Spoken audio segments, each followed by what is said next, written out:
Bonjour et bienvenue sur cette nouvelle séquence consacrée au licenciement économique où nous verrons plus particulièrement la mise en œuvre du licenciement économique.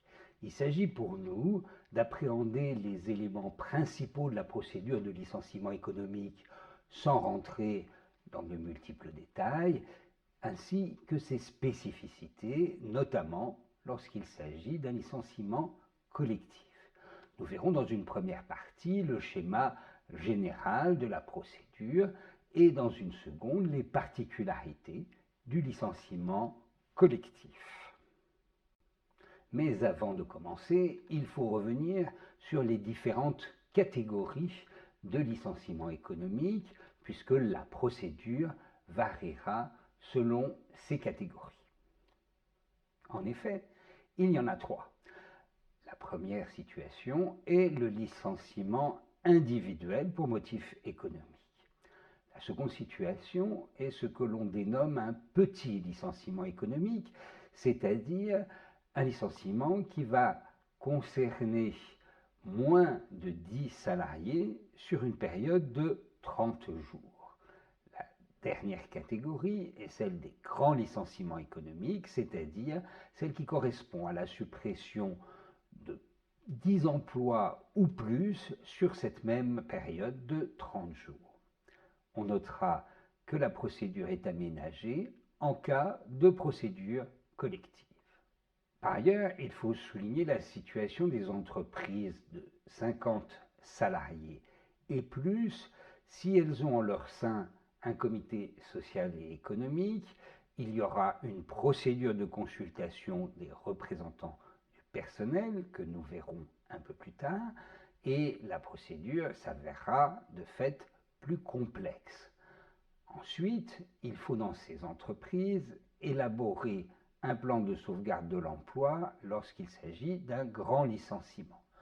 Ce plan de sauvegarde de l'emploi, ou PSE, sera négocié puis validé par l'administration, sinon il sera adopté d'une manière unilatérale par l'employeur et homologué par l'administration.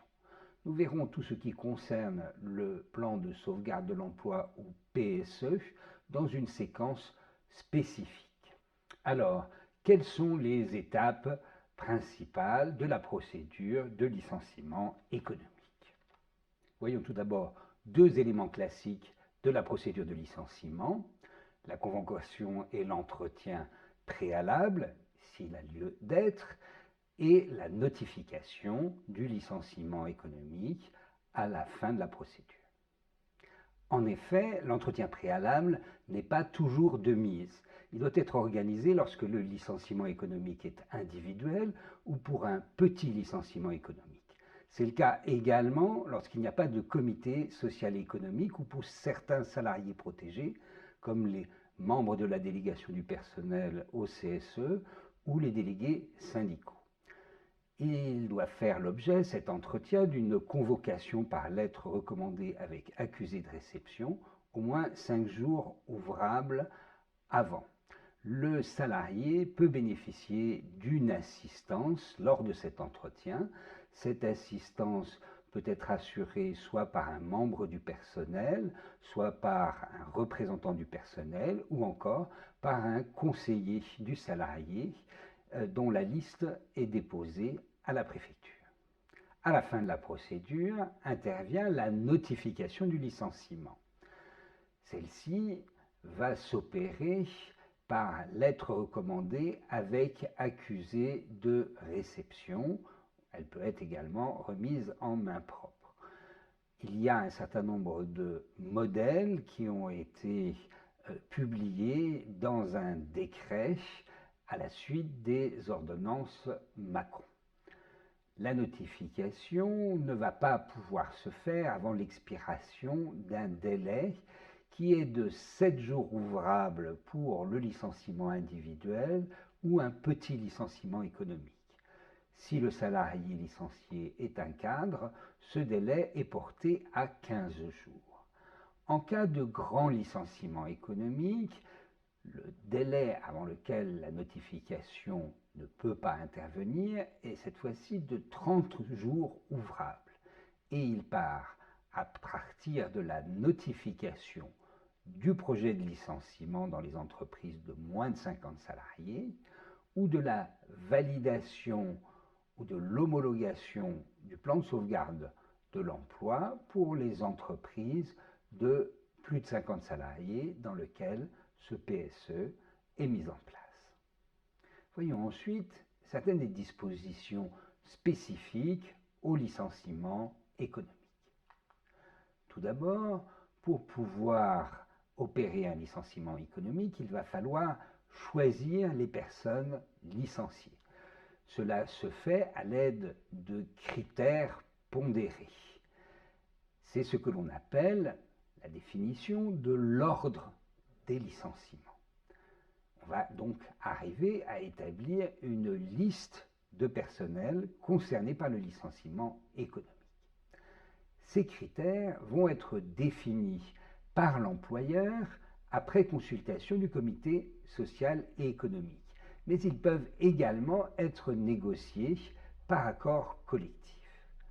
Par ailleurs, et nous allons voir ce dont il s'agit, il faut respecter des critères légaux non limitatifs.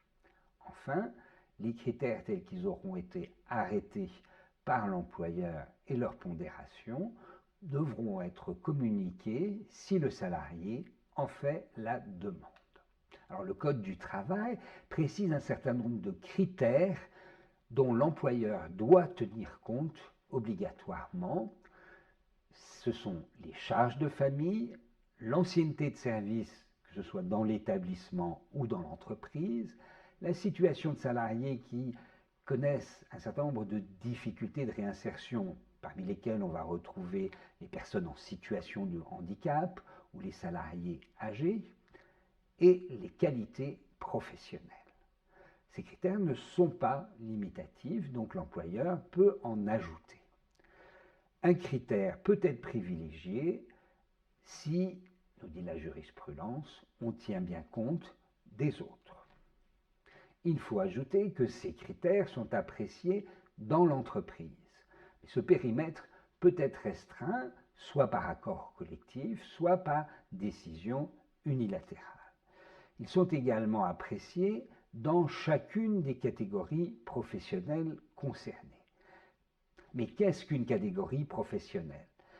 La jurisprudence nous précise qu'il s'agit de salariés exerçant des fonctions de même nature et qui supposent une formation professionnelle commune. La Cour de cassation a ajouté qu'on devait prendre en compte les salariés qui étaient susceptibles d'occuper ces fonctions après avoir suivi une formation complémentaire relevant de l'obligation d'adaptation qui pèse sur l'employeur. Après pondération des critères, les salariés vont être classés. Cela permettra le choix des salariés à licencier. Ce seront les moins bien notés. Attention, ce ne sont pas nécessairement ceux qui occupent les postes supprimés qui seront licenciés. Il s'ensuit que ceux qui restent alors que leur poste est supprimé doivent se voir proposer un autre poste au sein de l'entreprise, ce qui peut entraîner une modification de leur contrat de travail. Alors que se passe-t-il si l'employeur ne respecte pas les règles relatives à l'ordre du licenciement économique? Eh bien, il y a tout d'abord une sanction pénale qui est encourue. Ensuite, ce sont les juges qui vont apprécier la conformité des critères et les règles de pondération aux règles légales et conventionnelles. Mais ce ne sera pas le cas pour les grands licenciements avec plan de sauvegarde des emplois, car à ce moment-là, cette appréciation de conformité est confiée à l'administration du travail. Seconde particularité du licenciement économique, la priorité de réembauche. Elle s'opère pour les salariés licenciés dans l'entreprise et sur des postes disponibles est compatible avec la qualification professionnelle du salarié licencié. La priorité de réembauche doit être mentionnée dans la lettre de notification du licenciement. La mise en œuvre de cette priorité de réembauche est conditionnée à une demande préalable par le salarié, laquelle doit s'exercer dans un délai d'1 an à compter de la date de rupture du contrat. Le non-respect de cette priorité de réembauche peut conduire à une condamnation de l'employeur qui devra indemniser à hauteur d'1 mois de salaire. La troisième et dernière particularité du licenciement économique, ce sont les propositions que l'employeur doit formuler aux salariés licenciés, soit en termes de congé de reclassement, soit en termes de contrat de sécurisation professionnelle, le CSP. Le congé de reclassement concerne les salariés licenciés dans des entreprises de 1000 salariés et plus, selon l'article L1233-71 du Code du travail. Dans toutes les autres situations, l'employeur devra proposer aux salariés licenciés un contrat de sécurisation professionnelle. Qu'est-ce? Nous allons le voir à l'instant. Le contrat de sécurisation professionnelle, ou CSP, est un parcours de retour à l'emploi avec formation, travail et mesures d'accompagnement. Il est suivi par Pôle emploi. Les bénéficiaires doivent justifier de 4 mois d'affiliation à l'assurance chômage sur les 24 derniers mois et ils peuvent bénéficier d'une indemnisation pendant 1 an à hauteur de 75% du salaire journalier de référence de leur ancien travail. Il faut cependant avoir rempli une ancienneté supérieure ou égale à 1 an dans l'entreprise.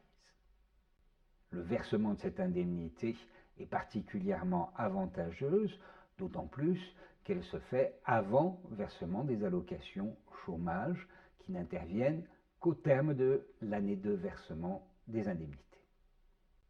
Alors comment cela fonctionne-t-il?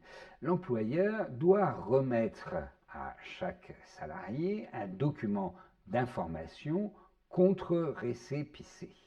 Cela va se faire à l'entretien s'il est organisé, ou sinon à l'issue de la dernière réunion du comité social et économique s'il n'y a pas de PSE, et s'il y a un PSE, après validation ou homologation du PSE par l'administration. Le salarié dispose d'un délai de 21 jours pour adhérer au contrat de sécurisation professionnelle. Cela lui est mentionné.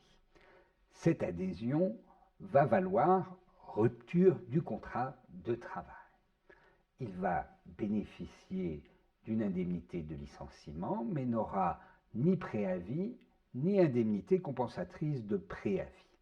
L'employeur participera au financement du CSP en versant à Pôle emploi l'équivalent de l'indemnité de préavis, en tout cas dans la limite de 3 mois, car tout montant supérieur sera versé au salarié. Si l'employeur s'abstient de faire la proposition de contrat de sécurisation professionnelle, il devra verser d'une pénalité à Pôle emploi de 2 à 3 mois et les juges considèrent que cette absence de proposition va causer nécessairement un préjudice au salarié, préjudice qui pourra être indemnisé.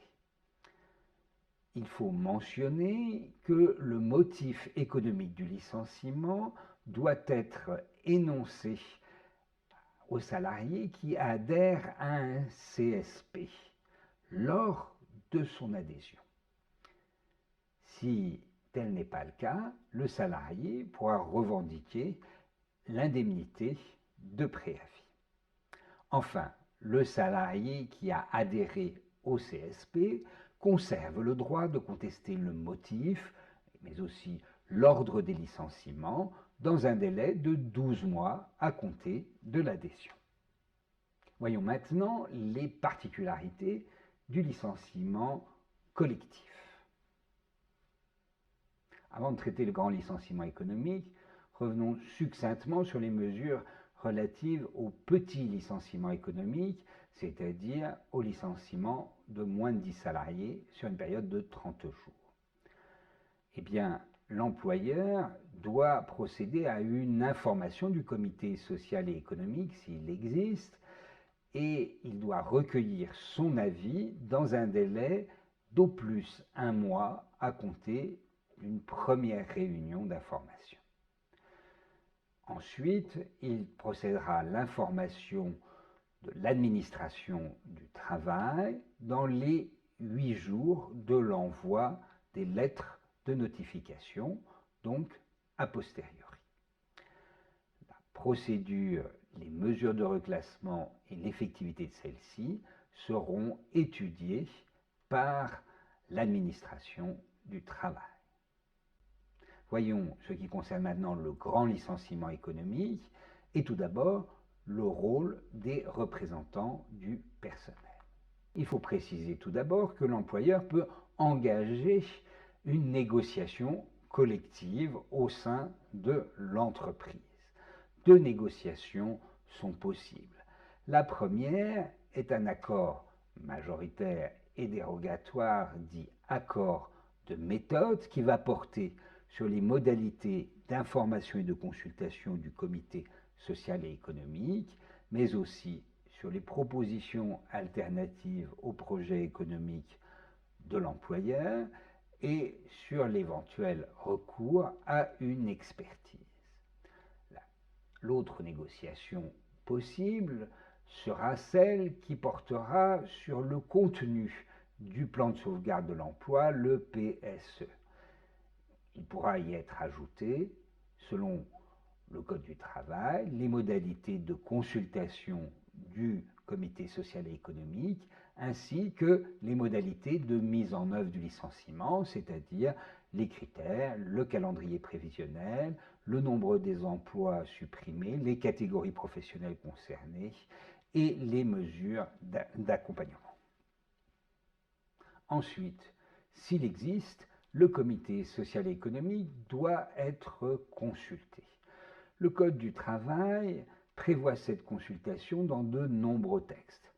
Tout d'abord, le CSE a une compétence générale pour être informé et consulté lorsque le volume et la structure des effectifs est affecté. C'est l'article L 2312-8 du Code du travail qui nous l'enseigne. Par ailleurs, et nous allons le voir, il y a une consultation spécifique sur les licenciements économiques qui figure tant dans la première partie du Code du travail qui va être relatif au licenciement que dans la deuxième partie du Code du travail qui va être relative, elle, aux institutions représentatives du personnel. Ces 2 séries de dispositions vont se rejoindre. En effet, dans la première partie du Code, il est précisé que la consultation doit porter sur l'opération projetée et ses modalités d'application, ainsi que sur le projet de licenciement, donc nombre de suppressions d'emplois, catégories professionnelles concernées, critères d'ordre du licenciement, calendrier prévisionnel, mesures d'accompagnement.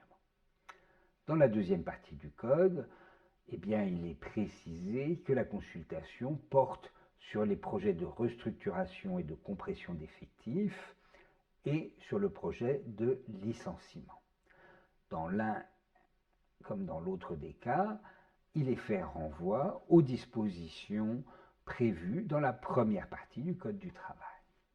Donc on retiendra qu'il faut recueillir 2 avis distincts. Pour se prononcer, le CSE doit disposer d'informations utiles, c'est-à-dire les raisons économiques et financières du projet, le nombre de licenciements, les catégories professionnelles, les critères d'ordre, le calendrier prévisionnel, les mesures de nature économique, mais aussi les mesures d'accompagnement ou le PSE lorsqu'il est exigé. C'est ce que nous enseignent les articles L1233, 31 et 32 du Code du travail.